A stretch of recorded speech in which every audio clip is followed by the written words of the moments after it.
tenha a vontade corajosa de compartilhar com quem você puder essa palavra. Hoje eu quero dar uma determinada continuidade ao que eu comecei a falar ontem. Ontem, baseado em Romanos 12, 1 e 2, eu perguntei a você de quem é a sua vida. Ela tem dono, ela tem relação, ela carrega um significado em si mesma. E você tem consciência disso? Você existe com essa determinação? E aí eu falei que isso depende de escolha. A gente tem que escolher ter aquele tipo de vida. E eu disse que é um paradoxo, porque a verdadeira liberdade habita a escolha de nos entregarmos, de nos doarmos. Aí você diz, que liberdade é essa que me põe aos serviços de Deus? Eu só conheço liberdade com base na Revolução Francesa, naquela liberdade que promove o desejo do homem.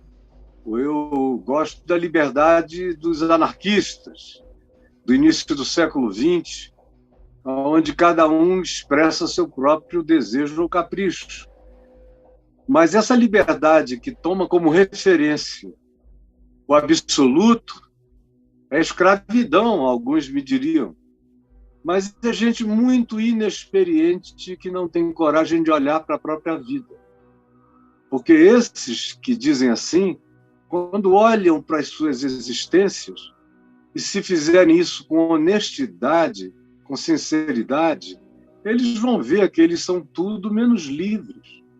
É tanta dependência, é tanta fissura, é tanto vínculo desesperador e desesperado, é tanta paixão descontrolada, é tanta ambição que está acima de tudo, são tantas vontades de supremacia, de ser percebido, notado, querido, amado, desejado, todas essas coisas que, em existindo em nós, nos tornam escravos delas próprias.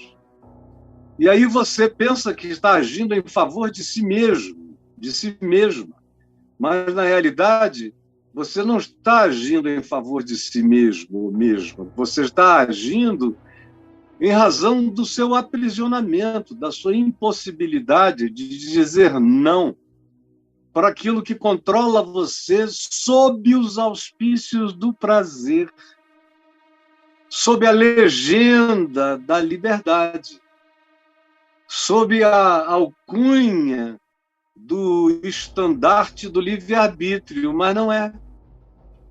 É apenas uma escolha pela escravidão, porque você não tem nem coragem de pensar na alternativa do que significa a verdadeira liberdade. Não existe liberdade sem que eu tenha meus limites.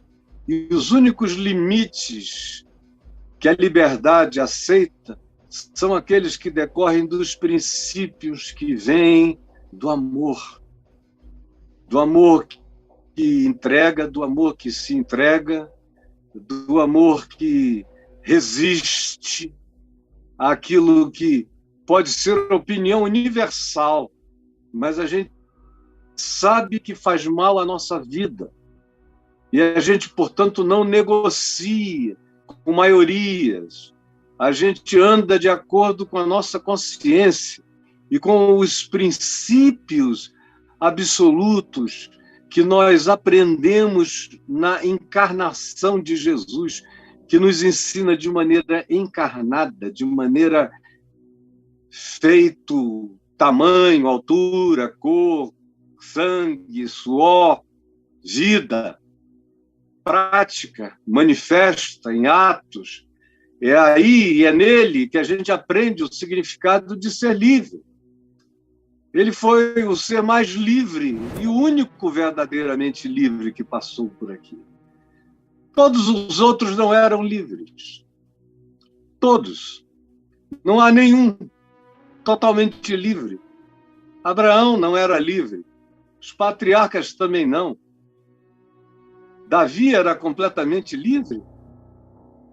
Ele matou os gigantes todos e ficou livre por causa disso. Venceu os filisteus, mas ficou livre por causa disso. Não sucumbiu às piores coisas que não vieram de fora dele, mas brotaram de dentro dele. Qual dos profetas foi completamente livre? João Batista era livre? Totalmente livre? Ou por mais que parecesse livre no deserto, quem sabe mantivesse a mente presa a uma determinada fixação? Ele tinha que ser o Elias que iria fazer com que Herodes parasse de possuir a mulher do seu irmão. E foi tanta fixação nessa ideia que acabou perdendo a cabeça. Ele era completamente livre. Paulo era livre por inteiro. Leia Romanos 7 e veja como ele mantém o tempo todo essa certeza de que a liberdade também decorre da gente saber quais são os nossos pontos de escravidão. E quanto mais consciência a gente tenha deles, mais chance a gente também tem de deixá-los para trás, de acender a luz, de compreender, de discernir e arregimentar força e coragem para tomar a atitude que abandona e que se entrega a algo melhor, que resiste ao mundo inteiro e que se deixa transformar pela renovação da compreensão, do entendimento da mente. E esse é um processo sem fim. É para sempre. Foi o que a gente falou ontem durante mais de uma hora aqui. E hoje eu quero prosseguir com a seguinte questão, com o seguinte tema para nós aqui. E você vai ver aí agora. Preste atenção. Como viver com Deus? Ontem eu perguntei quem é o dono da sua vida? E a resposta foi: se não for Deus, você não serve para ser seu próprio dono. Nenhum de nós entregue a nós mesmos produz algo bom para a nossa própria vida. Guarde isso para sempre. Nenhum de nós entregue a si mesmo produz o que seja melhor para a sua própria vida. Vou repetir agora bem diretamente. Você, eu, todos nós, nenhum ser humano consegue produzir o melhor quando imagina que o melhor é aquilo que se concentra na própria existência do indivíduo. A concentração de mim em mim mesmo só me destrói. É só quando eu tenho olhar para ver o outro, para ver a criação, para ver o próximo, para perceber o que está à minha volta e para olhar para dentro e discernir como é que eu trato essa existência, essa vida fora de mim, a partir daquilo que eu conservo como sentimento, pensamento, emoção na minha mente e coração. É a partir dessa autoanálise em relação às coisas que eu posso desenvolver aquela mente que, de um lado, não se conforma e, de outro lado, é transformada o tempo todo, porque ela é transformada por meio de vínculos, de relações. De modo que eu volto à pergunta de hoje, que tem a ver com a questão de ontem: como viver, então, com Deus, se a minha liberdade vem dele, conforme a gente viu ontem? E aí eu inicio com uma primeira realidade, com um primeiro item tópico para você guardar.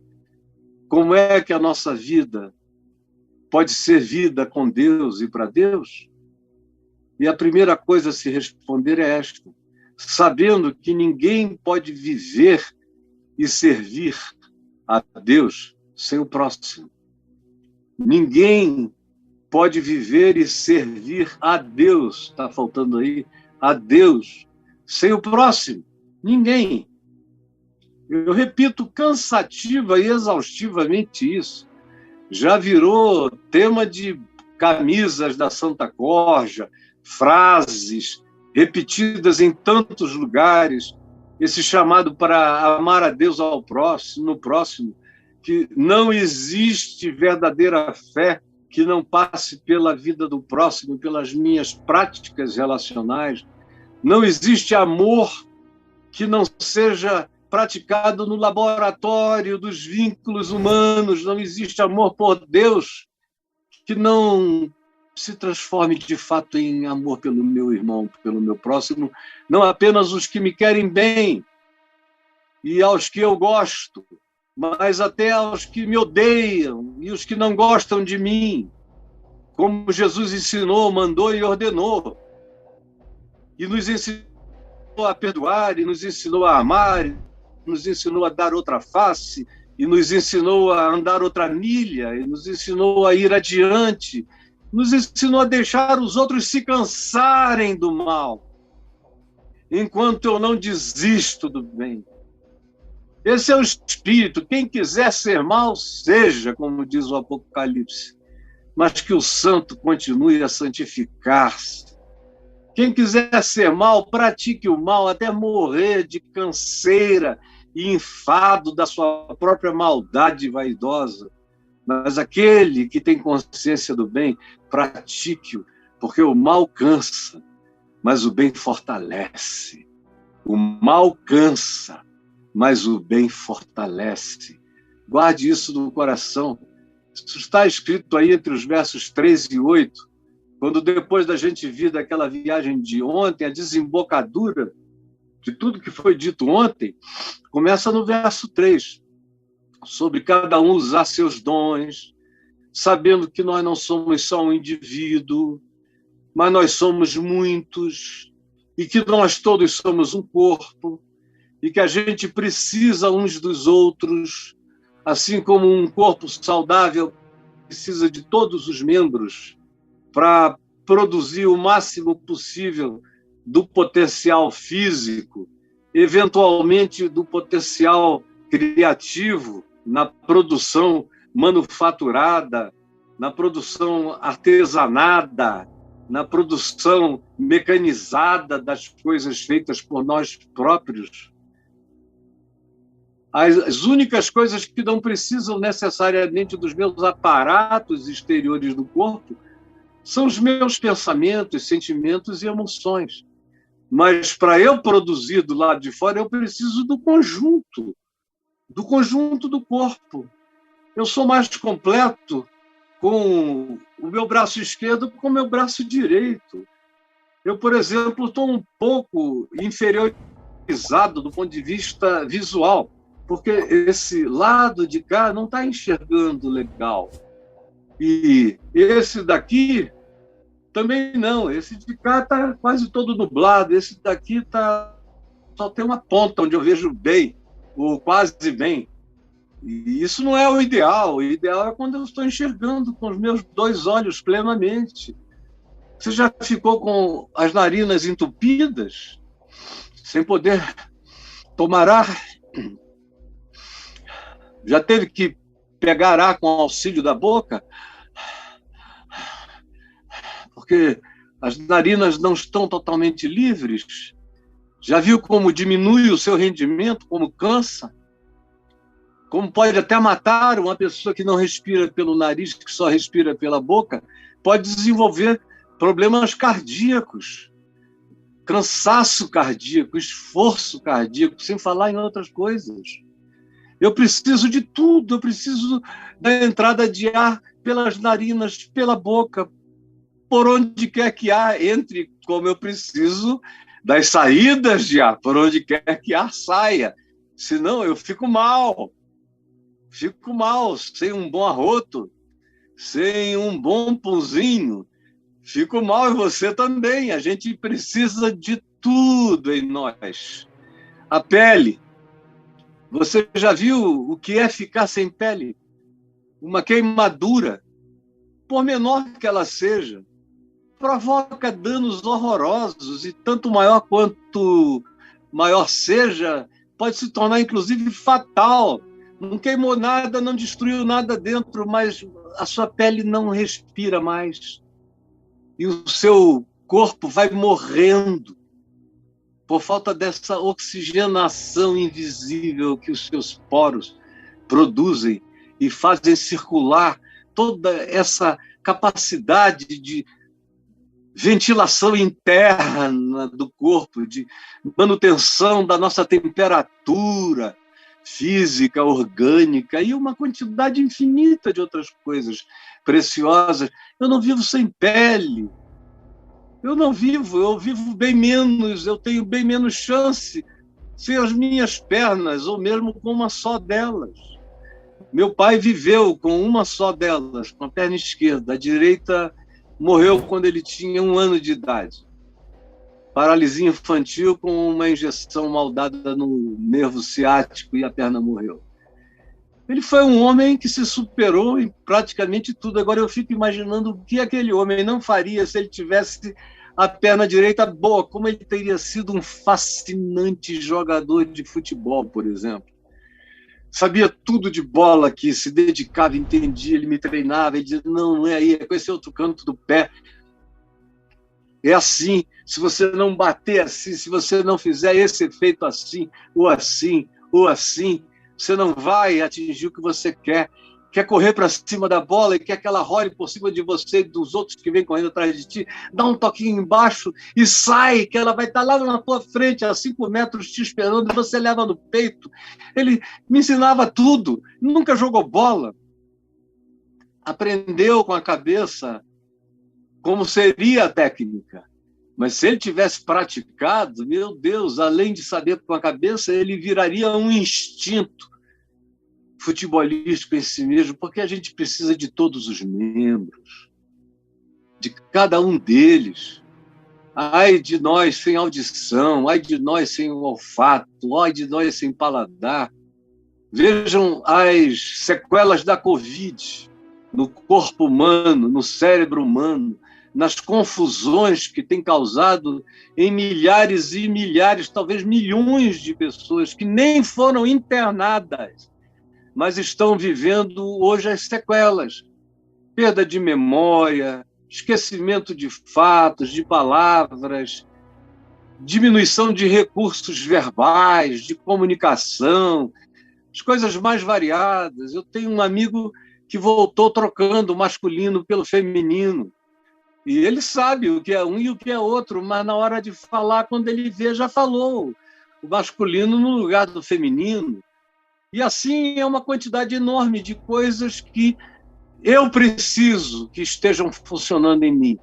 São órgãos, são membros, são recursos, todos meus, mas que sem os quais eu não me expresso em plenitude, eu não me basto no meu eu. Meu eu precisa de todo esse recurso, de todos esses acessórios para a expansão da comunicação de mim mesmo. E é o que Paulo diz do verso 3 ao verso 8, usando o exemplo do corpo, dos dons variados que cada um tem. Aí ele diz, se é isso, faça.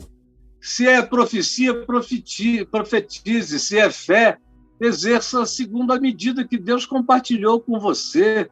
Se é generosidade, contribua com grandeza, sem avareza.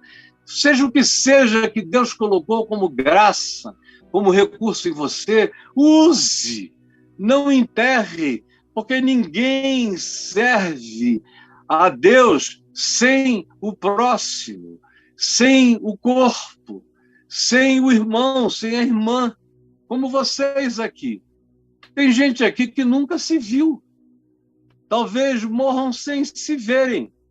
São pessoas de lugares diferentes do Brasil e da Terra, mas que já formaram aqui uma pequena congregação, que eu sei que, no particular, ajudam-se uns aos outros. Vêm-se por fotografia, por chamada de vídeo, conversam, ajudam-se, compartilham, favorecem-se, porque é inevitável. Eu vejo como vai crescendo, como termina o nosso programa, o Papo de Graça, e eu vejo que ficam 500 ainda aqui, 450.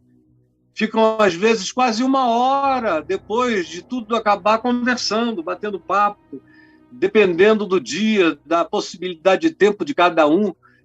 Eu devo reconhecer que à noite esse tempo era mais longo, e agora, durante os programas de dia, parece que está todo mundo querendo correr para algum lugar, então diminuiu um pouco.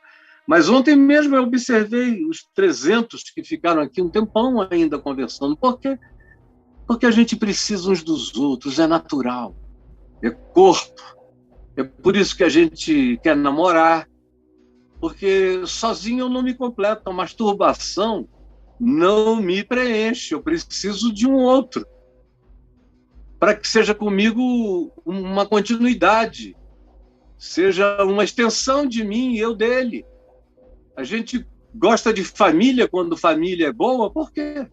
Porque ela nos torna maiores, ela nos aumenta, ela nos favorece. A gente conta com extensões da gente na família, nos pais, nos irmãos, nos filhos, nos amigos. E também nisso que a gente chama igreja, quando é boa, quando é de fato um corpo de Cristo, corpo de dons, corpo de serviço, que expressa amor, com carinho, com verdade. Então, isso nos torna mais fortes, maiores, isso nos dá mais amparo, isso diminui o luto, isso diminui o tempo de angústia, isso pode fazer crescer a consolação, isso pode aumentar a nossa esperança, isso pode fortalecer a nossa fé, isso pode nos exortar na direção boa, melhor da vida. O outro me melhora e eu preciso dele e ele precisa de mim. É o que Paulo está dizendo aí. Você quer servir a Deus, quer que a sua vida seja dele, tem que haver aquela escolha de se entregar, tem que haver aquela vontade de resistir ao que não é evangelho, que não é vida no evangelho, e tem que ter essa disposição de transformar a mente. E isso não acontece sem que eu perceba e me vincule ao meu próximo, porque ninguém serve a Deus sem ao próximo, a menos que você esteja exilado numa ilha deserta. Aí, você não tendo absolutamente ninguém, eu sugiro que você cuide da criação toda, você cuide das florestas, do Pantanal do lugar, dos animais do lugar, que você evite o que pode ser evitado, que você se alimente sem exasperação angustiosa que leve você a pegar mais do que precisa, que você creia no ciclo da natureza e saiba que o pão nosso de cada dia nascem frutos todos os dias, em toda a terra. É só estender a mão com confiança de que as estações nos servem, assim como nós também servimos as estações. A gente, portanto, só ama a Deus e só serve a Deus sabendo que ninguém pode viver e servir a Deus sem o próximo. É o que está dito aí até o verso 8, direto, de maneira bem explícita. Aí vem uma segunda realidade que eu quero que você guarde enquanto lê. E eu não vou ler para você, porque não há necessidade. Todo mundo tem o Novo Testamento na mão, seja no livro, ou seja num Kindle, seja num celular, seja no seu laptop, seja como seja. Está aí na sua mão, leia. Aí vem essa segunda realidade sobre como é que eu manifesto o meu amor e o meu serviço a Deus, sabendo que amor só é real na sinceridade. Eu passei a minha vida conhecendo cristãos que achavam que era possível manifestar amor na insinceridade. Aí você diz, como é que é isso? É só olhar em volta. Ô, amado, a paz do Senhor! Aí ele entra, aí você diz, esse cara é um cretino, não se toca, não se toca. Ele continua paquerando a mulher do fulano, mas vem para cá e canta com essa cara de santo. Aí encontra com ele depois, ô, amado, tudo bem? Semana legal com você, amadão? Queridão da minha alma. Ah, sim, amado, coisa boa. Aleluia, você não pode faltar. E aí você passa a vida toda, quando convive em determinados ambientes comunitários mentirosos, tóxicos, foram pastoreados pelos líderes do engano, da mentira, da falastrice, sem consequência nenhuma de amor prático e fraterno, você observa, como dizem esses versos 9 e 10, para nós aí, o amor seja sem hipocrisia. Porque como é que o amor pode ser hipocrisia? Só sendo apenas expressão exterior. Para fora é cheio de aparências, de carinho, carinho falso. Ah, você não passa por aqui sem antes me dar um beijo.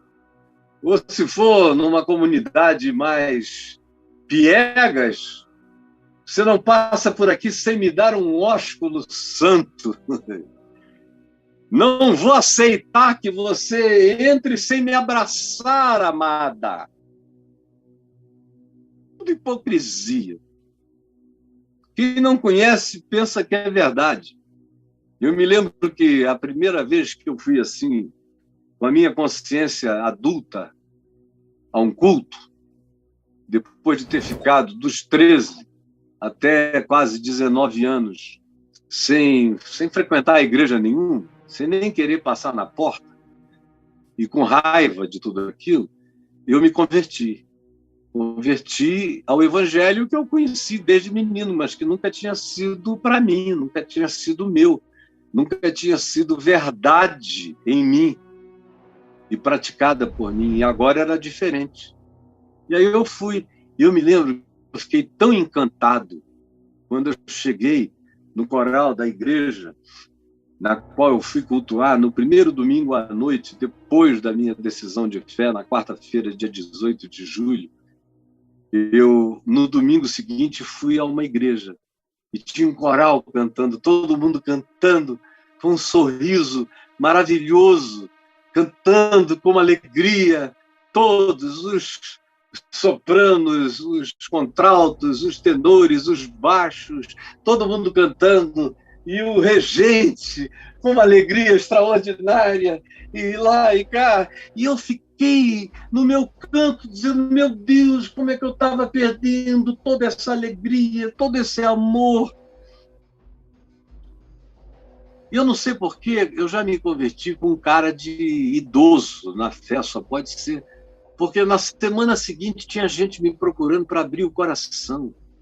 E como eu comecei a pregar imediatamente, eu acho que certamente isso fez com que até gente antiga na fé ou na igreja tivesse coragem de me procurar, sendo eu ainda um recém-chegado, mas me falavam tudo. E logo depois, um dos líderes dessa mesma igreja foi lá na minha casa, começou a conversar comigo, ele me chamava de irmão Caio. Aí ele começou a me contar a vida da igreja.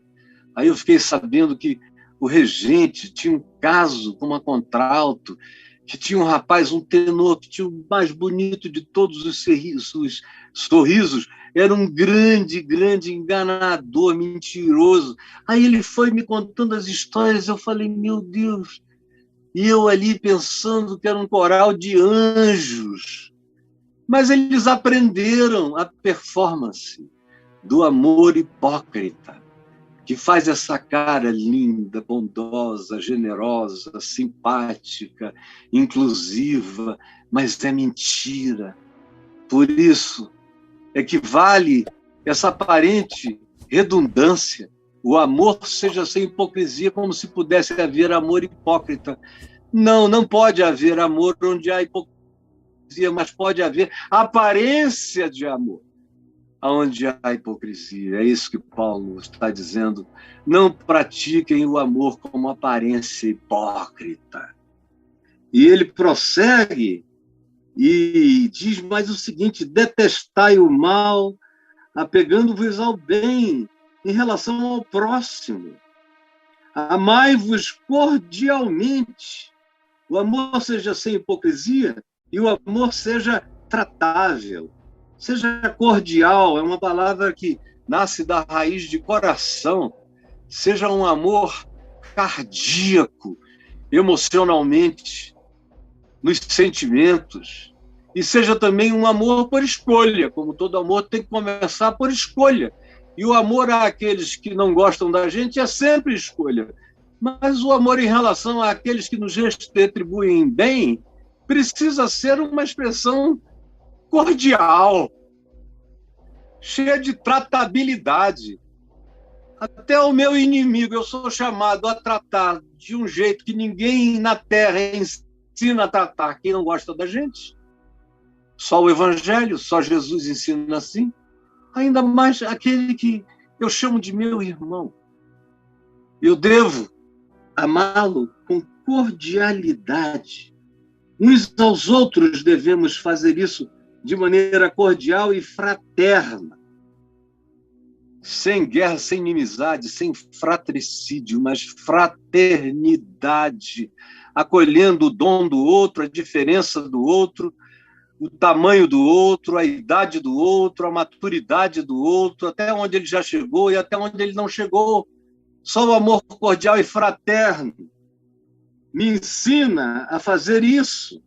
E é isso que eu tenho que fazer, preferindo o meu próximo em honra, preferindo cada um dos meus irmãos em honra sobre mim mesmo.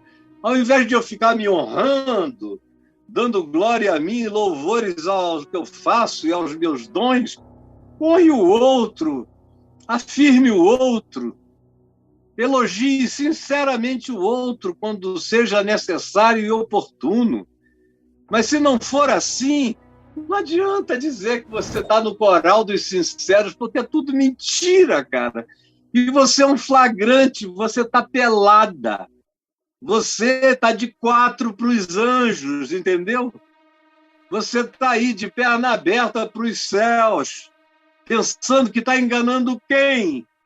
Você pode enganar por um tempo os seus supostos irmãos, mas só está enganando a si mesmo e criando uma crosta, uma carapaça de hipocrisia, uma blindagem dessensibilizadora para o seu ser, para o seu interior. Quem pratica essas coisas vai perdendo a alma, vai perdendo a empatia, a hipocrisia, mata a sinceridade. A hipocrisia mata completamente a sinceridade.